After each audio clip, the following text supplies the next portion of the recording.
Hi guys, thanks for tuning in to another video episode on ForgottenWeapons.com.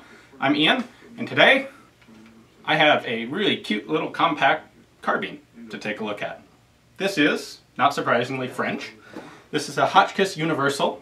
These were initially actually built as police carbines and then quickly redesigned as submachine guns. The idea here is that this is extremely compact to carry because it folds up in about 12 places. Developed in 1949, and like I said, originally semi-automatic only, fires from a closed bolt. Fairly quickly after they were introduced, they were slightly redesigned to be capable of full auto fire. I'm going to go out on a limb and guess that they competed against the MAT 49 for French military contracts, but I'm not 100% sure on that. In any case, they were not adopted by the French military. Some of these were sold to Venezuela. A bunch of them ended up in Morocco. Both well-known hotbeds of high weapons technology. Now, why don't we take a look at how you go from this to something you can actually shoot. First step is we need to unfold the buttstock. It is latched in right here into the magazine well. So I'm going to take this collar, slide it up, unlatch it. This opens down. You can see on the back we have a U-shaped cutout to clear the magazine. When this opens up, it unfolds a hollow C-channel type pistol grip there. And then we have a pin right here that runs into a hole in the back of the receiver cap, and that's what locks it in place when the stock's open. So we'll open that up, pull the collar back, lock the stock in place. That's so far so good. Now we have our magazine. This is 9mm Luger, and it's a 32 round magazine, which if you just left it in the magazine well ready to use and folded it forward, it would come out to about here and make the whole package longer. There's a two-part magazine well, part here and part here, and that allows the magazine to slide all the way through this down to here and be a bit more compact. Now, as you can see, there's a lug on the barrel, and that's going to prevent us from taking the magazine out. This, contrary to what you might have assumed looking at it, is not the full length of the barrel. This part here is just a trunnion built into the receiver. The barrel is significantly longer and it reciprocates, or it slides in for compact storage. I have a knob right here on this side of the gun. When I release that knob, it allows the barrel to extend to its full length.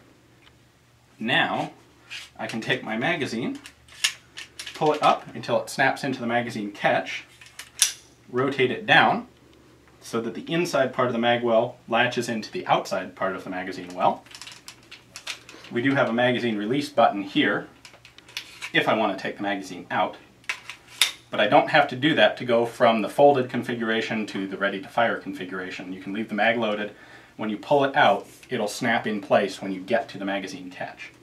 Now,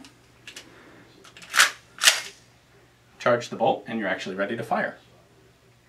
This is a really funky submachine gun to fold up like that. Really was not used by very many people at all. Like we said, Venezuela, Morocco, there may have been a few other small customers, but no major use of this gun because it really is a bit on the complicated side. The grip is kind of terrible to handle ergonomically. The buttstock's very small. The sight aperture is tiny. This would be very difficult to use in low light. Other than that, clearly the strong point of this gun is its ability to fold into a very small package. And it's weird and neat, and we think it's kind of cool. Alright, so let's take a look at the process required to take this thing and fold it back up. First, we need to move the magazine. We have a catch on the bottom of the gun right here. Depressing that allows us to rotate the magazine well upwards, like this. Then, and by the way, this doesn't lock, this is just loose up here. Then we're going to use the magazine release button, and instead of pulling the magazine out, we're going to push it in. It's going to slide down to this pressed in stop on the lower receiver bit. That puts our magazine in its storage position. Next, we need to collapse the barrel down. You can see there are two nice little finger grooves cut up at the muzzle here, and we have a lever right here on the bottom. When I depress that lever, That allows me to pull the barrel back. And when you release, we do push the lever down, pull the barrel in, and while holding the barrel compressed, let go of the lever. That locks it in place. Then lastly, we need to fold up the buttstock. So I'm going to take this collar, pull it back out. Then this folds all the way up around, encircles the magazine. And this hook latches into the outer magazine well. And there we go. This, of course, can be done with a fully loaded magazine. And this gives you an extremely small, short package for a submachine gun. This is ideal for a paratrooper. Now, this looks pretty complicated. It took us a little while to get it fully figured out. But once you're used to it, you can really unfold and be ready to go with this thing pretty quickly. Alright, let's see how fast I can do this. Go up the stock, the barrel. You know, that's pretty quick. That's faster than I could get it reassembled.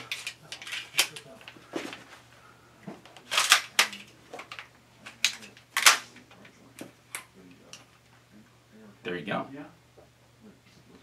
So I hope you guys enjoyed it. Thanks for watching, and tune back into ForgottenWeapons.com for more information on cool French submachine guns.